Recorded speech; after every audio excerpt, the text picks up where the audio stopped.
What rubbish! What balderdash! You must have read something terribly disturbing, Watson, for you to be so overwrought this early in the morning. Indeed, Holmes. It's irresponsible of the Times to play upon people's superstitions. Ah, you must be referring to the affair of the mummy's curse. Has the entire city in an uproar. 3 men dead, and they expect us to believe that the 4,000-year-old mummy was the murderer. I'm surprised you haven't taken some interest in this case, Holmes. To the contrary, my dear Watson. I have made some inquiries, because I dare say I do believe this murderer is a much younger chap.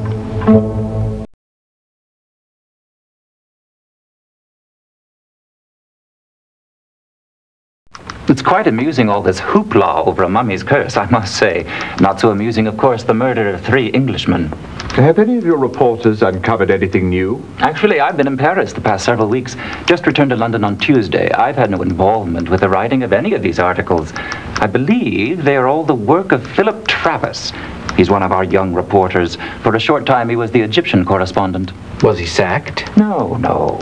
He returned to London just a few days ago. I gather he was reassigned to cover the case from here because he had some familiarity with the murder in Egypt.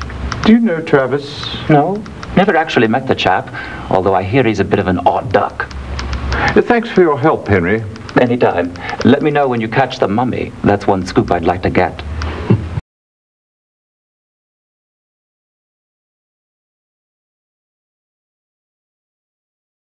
Such a tragedy. Fine men all, and such outstanding scholars. I still can't quite get over the shock of it. We understand. Professor, we're looking for background information on these 3 men so that we can understand how their murders might tie together. Well, let me begin with Dr. Turnbull. Ebenezer Turnbull was responsible for organizing the Carteret expedition. Quite a remarkable man, really. This was the first time he teamed up with James Windibank. Professor Windibank was one of our most popular lecturers. In fact, several of his former students were also eager to accompany him. I recall him saying that he was having difficulty choosing. Weatherby turned out to be the lucky one. Though it seems far from it now, doesn't it? I suppose Smith and Travis turned out to be the lucky ones after all. Smith and Travis? Peter Smith accepted the invitation to join another expedition. As for Philip Travis, he was quite keen on accompanying Professor Windibank. In fact, he became exceedingly upset when Andrew Weatherby, a postgraduate student in the department, was chosen instead. Took it rather personally, I should say.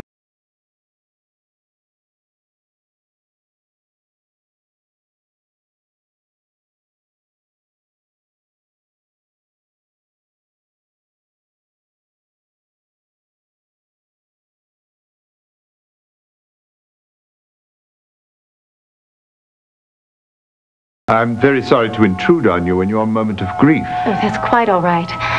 You know, Andrew and I hadn't been married very long. Long enough to know if he had any enemies?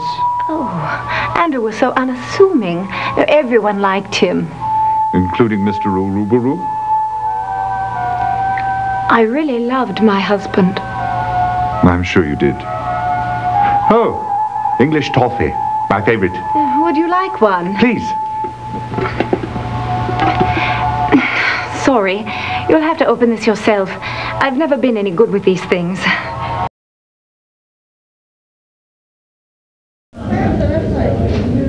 Hear ye, hear ye. The Queen's Court stands in order.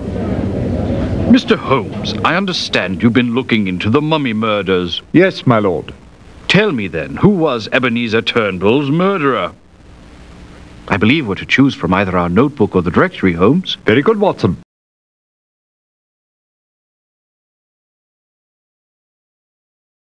And what makes you so certain?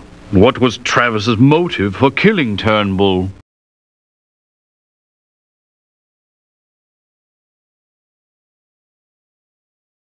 And what of Andrew Weatherby? Who murdered him?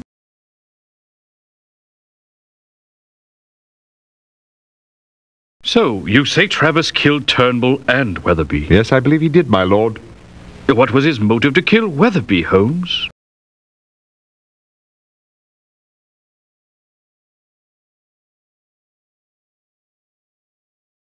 Ah, revenge. The oldest motive in the book.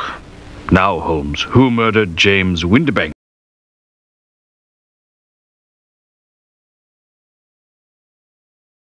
This Travis seems to be quite a busy fellow.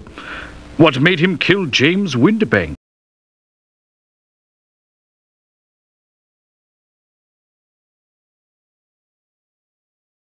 Excellent job, gentlemen. You have solved the case to my satisfaction.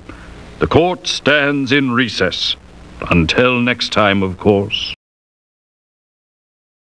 An extremely difficult case, and your score is absolutely perfect. I'm quite sure we could not have done any better.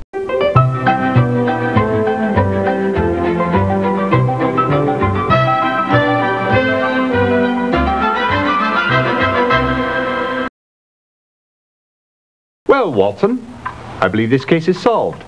And for your information, it was not the mummy. Come, come, Holmes. I never thought for a moment it was the mummy. Of course not, Watson. However, the murderer and the mummy did have one thing in common. What's that? They both were the only ones present at the time of the murders, except, of course, the victims. You state the obvious, Holmes. Ah, but it is seeing the obvious that is important. First, I saw no reason to assume that we were dealing with more than one murderer.